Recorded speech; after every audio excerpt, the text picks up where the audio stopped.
우리가 나이를 먹어갈수록 세월의 무상함을 느낄 때가 있습니다. 세상 사람들은 웬만큼 나이가 들면 이제 저무는 인생이다 이렇게 말하죠. 그래서 대체적으로 노년에 대한 부정적인 인식이 강합니다. 하지만 방금 읽은 이 시편 92편 말씀은 이 세상의 상식을 완전히 뒤집어 엎는 기가 막힌 축복의 선언을 우리에게 들려주고 있습니다.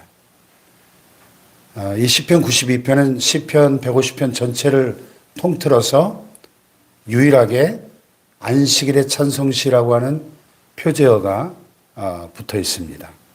과거 이스라엘 백성들이 특별히 레위인들이 성전에서 안식일에 아침 제사를 드릴 때 이 찬양을 불렀다고 합니다. 이 새벽에 딱 어울리는 말씀이죠. 먼저 여기 1절로 3절을 보시면 이 시편 기자가 각종 악기로 시편금과 비파와 수금으로 여호와께 감사하면서 주의 이름을 찬양하고 아침마다 주의 인자하심을 알리며 밤마다 주의 성실하심을 베풀미 좋습니다. 이렇게 고백합니다. 여기 좋다는 말이 히브리어로 토브라는 말인데 이 말은 하나님께서 천지를 창조하시고 나서 보시기에 심히 좋았더라 할 때도 토브예요. 토브. 우리가 이렇게 매일 아침 눈을 떠서 하나님께 감사하고 찬양 드리는 거, 그것이 하나님께서 보시기에 가장 좋은 일이다. 가장 아름답고 기쁜 일이다 하는 것입니다. 생명의 삶 묵상에서 보니까 재미있는 비유가 하나 나오는데 초등학교 미술 시간에 도화지를 한 장씩 쫙 나눠주고 그림을 그리게 하는데 그림을 망쳤다고 해가지고 새 종이를 주지 않는다는 것입니다. 우리 인생도 마찬가지라는 거죠. 매일 아침마다 하나님은 우리에게 오늘이라고 하는 백지장을 한 장씩 쫙 나눠주십니다. 근데 때로는 삶이 팍팍하고 내 뜻대로 잘 안 돼서 그림이 엉망진창된 것 같은 그런 때도 있죠. 극심한 절망감이 밀려올 때도 있죠.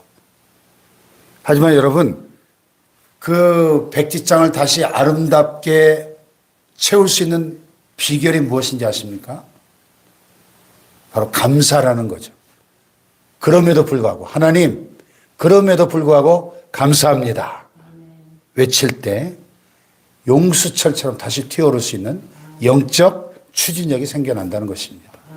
그래서 감사는 우리 인생의 도화지를 아름답게 채우는 물감이다. 이렇게 표현하고 있습니다. 한번 따라해 봅시다. 감사는 인생의 도화지를 아름답게 채우는 물감이다. 아멘. 19세기 영국의 위대한 사상가이자 평론가였던 존 러스킨의 일화가 있습니다. 어느 날 그가 한 귀부인의 집에 초대받아서 갔는데 그 부인이 그만 실수로 자기가 가장 아끼는 최고급 비단 손수건에다가 잉크를 엎지르고 말았습니다. 부인이 아이고 이 비싼 걸 다 망쳤네 하면서 속상해서 막 어쩔 줄 몰라 했습니다. 그때 러스킨이 부인 그 손수건을 저에게 며칠만 빌려주시겠습니까? 하고 가져갔어요. 며칠 뒤에 러스킨이 그 손수건을 부인에게 돌려주면서 보니까 그 시커먼 잉크 자국에 아름다운 숲속의 나무와 새들이 지저귀는 환상적인 풍경화로 변해 있는 거예요. 당대 최고의 예술가가 그 버려질 뻔한 얼룩을 바탕으로 해서 기가 막힌 명작을 그려 넣은 겁니다. 여러분, 우리 인생의 도화지에도 때로는 실패의 얼룩이 지고 질병의 얼룩이 지고 자식 문제로 인한 눈물의 잉크 자국이 뚝뚝 떨어질 때가 있다는 거죠. 근데 그럴 때 아이고 내 인생 망쳤다 하면서 원망과 불평으로 도화지를 구겨버리지 말고 위대한 예술가 되신 하나님께 그 얼룩진 도화지를 감사함으로 내어드리라는 것입니다. 하나님 내 힘으로 망친 것 같지만 이 얼룩조차도 감사합니다. 주님 손에 올려드립니다. 외칠 때 하나님 그 상처와 얼룩을 덧입혀서 세상에 단 하나뿐인 은혜의 명작으로 바꾸어 주실 줄로 믿습니다. 오늘 이 새벽에도 내 삶의 구비구비마다 동행해 주신 하나님의 그 인자하심과 성실하심을 기억하면서 감사로 오늘 하루의 도화지를 채워가시기를 주님의 이름으로 축복합니다.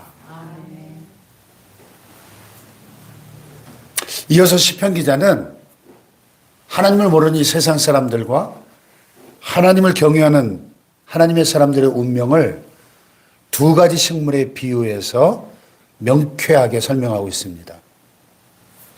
먼저 7절을 보시면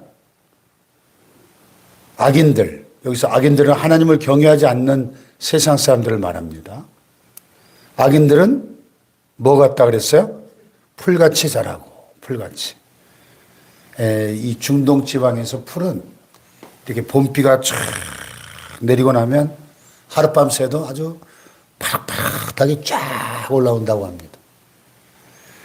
엄청난 생명력으로 왕성하게 자라나는데 세상에서 수단 방법 가리지 않고 돈 잘 벌고 떵떵거리며 살아가는 악인들의 모습이 꼭 그 풀과 같다는 것입니다. 악을 행하는 자들은 다 흥황할지라도 영원히 멸망하리이다. 그 중동 지방에 한낮에 뜨거운 뙤약볕이 한번 내리쬐면 그렇게 무성하던 풀이 저녁 때 되면 다 시들시들해가지고 다 타버린다는 거죠. 악인들의 형통은 일시적이다 하는 것입니다. 반면에 의인은 하나님을 믿고 의지하는 저와 여러분은 어떤 존재입니까? 12절 시작. 의인은 종려나무같이 번성하며 레바논의 백향목같이 성장하리로다. 아멘. 너무나 대조적이지 않아요? 풀과 종려나무, 백향목. 너무 대조적이죠.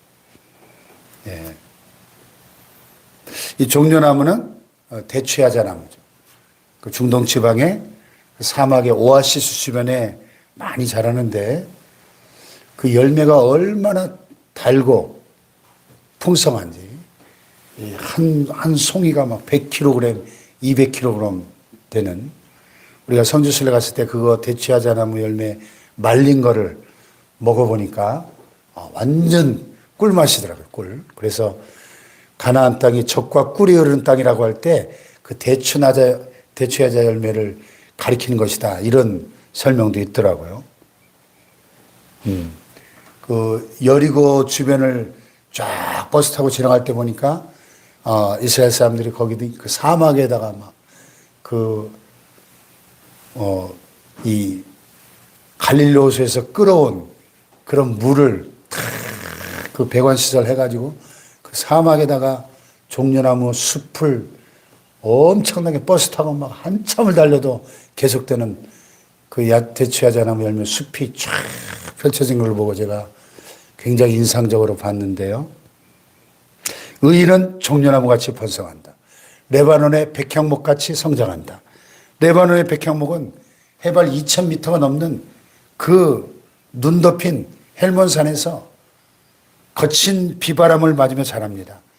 비록 자라는 속도는 더디지만 그 나무는 벌레도 먹지 않고 향기가 진해서 솔로몬이 하나님을 위해서 성전을 지을 때 썼던 최고급 목재죠. 나무들의 황제라고 불립니다.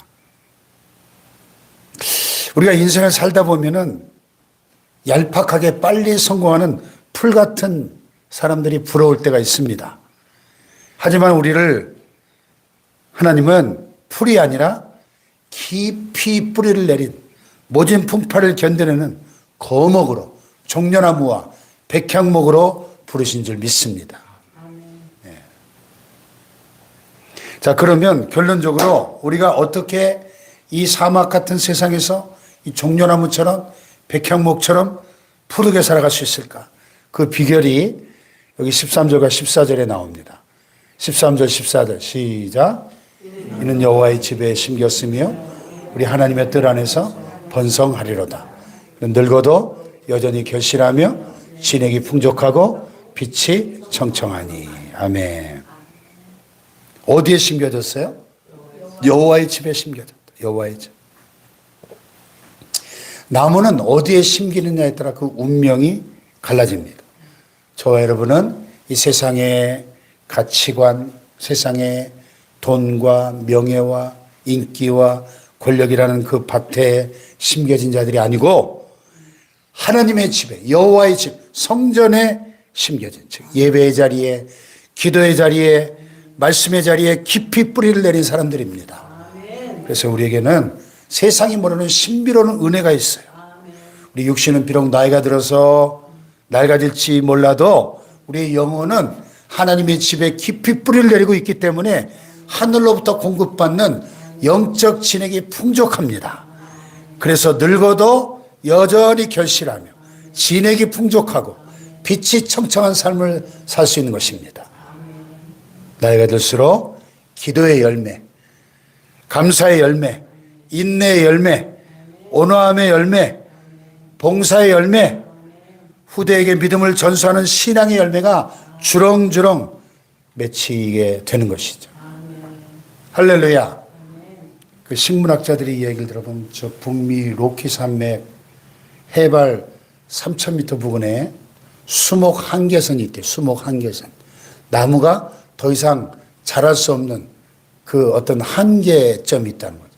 너무 환경이 거칠고 열악하기 때문에 나무가 생존할 수 있는 마지막 한계선입니다.